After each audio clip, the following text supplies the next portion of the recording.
Your brain doesn't just switch off the moment everything stops. This isn't guesswork. It's not philosophy.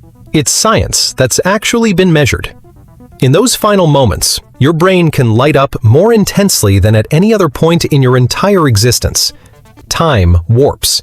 Memories flood in. Pain vanishes. And then, consciousness flares one last time. The real question: what is actually happening inside our central processor during this profound transition? The truth is, the end rarely catches the brain by surprise. Whether it's a car crash, drowning, or cardiac arrest, the brain usually senses life-threatening danger before the rest of the body does. The first thing that fires up is the amygdala, the fear center. Instantly, adrenaline floods your system. Cortisol spikes, your heart races, breathing goes haywire. This is pure primal survival mode. No overthinking, no moral debates, no deep philosophy. The brain has only one question. Is there any way to save me? Imagine if your heart stopped right now. What would you want your brain to do first? Save you? Or replay the funniest fail video of your life? Along with that chemical explosion comes a phenomenon almost every survivor describes. I saw every detail crystal clear. Everything slowed down. Sounds were totally different. This isn't some hallucination. Adrenaline supercharges your brain's information processing, cramming way more frames into each second. Real time doesn't slow down your perception, speeds up. When your brain processes twice the data, 1 second feels stretched out forever. That's why near-death moments are burned into memory so vividly. Sounds cool, right?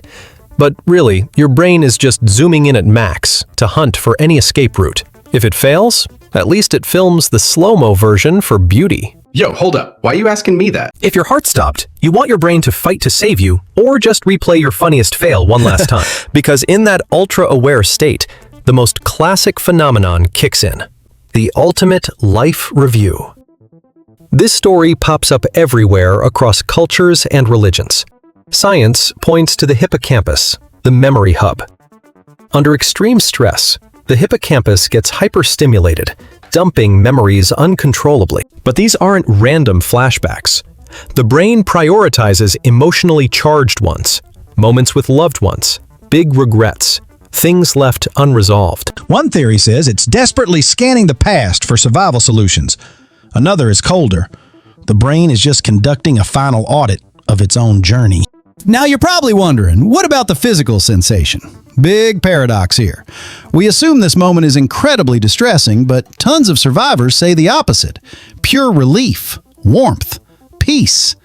The reason? Endorphins, your body's natural painkiller. In extreme situations, the brain dumps massive amounts of endorphins, originally meant to keep you fighting through injury, but when survival's impossible, it turns into a final biological comfort blanket. Thanks to this internal opioid rush, fear doesn't drag on till the bitter end. For many, after the initial panic, fear fades because the amygdala gets exhausted.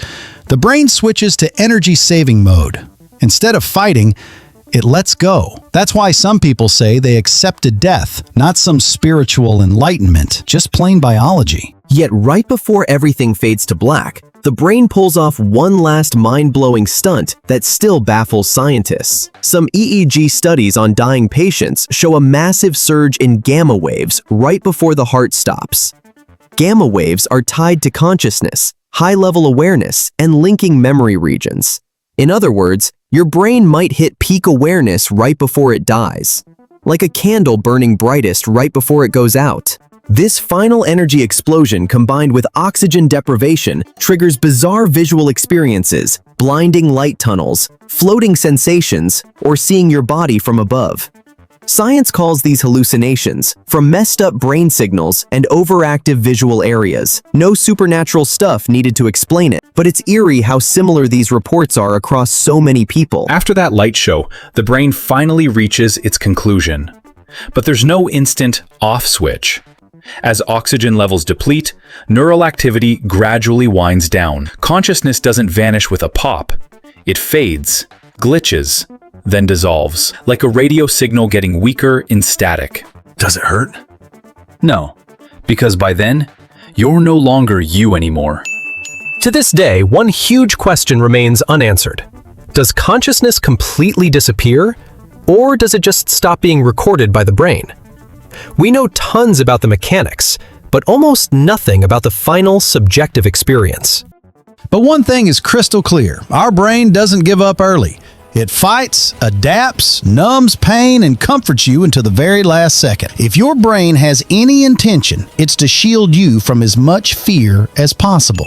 Maybe the scariest thing isn't death itself. It's that for most of our lives, we barely ever feel truly awake. Only when everything's about to end does the brain finally crank to full power. Like it's saying, this is the last moment. Look closely. If your brain hit the highlight reel right now, what scene would pop up first? Drop it in the comments, no holding back. And remember, live like it matters, because when the end comes, you don't want your brain trolling you with a lame recap.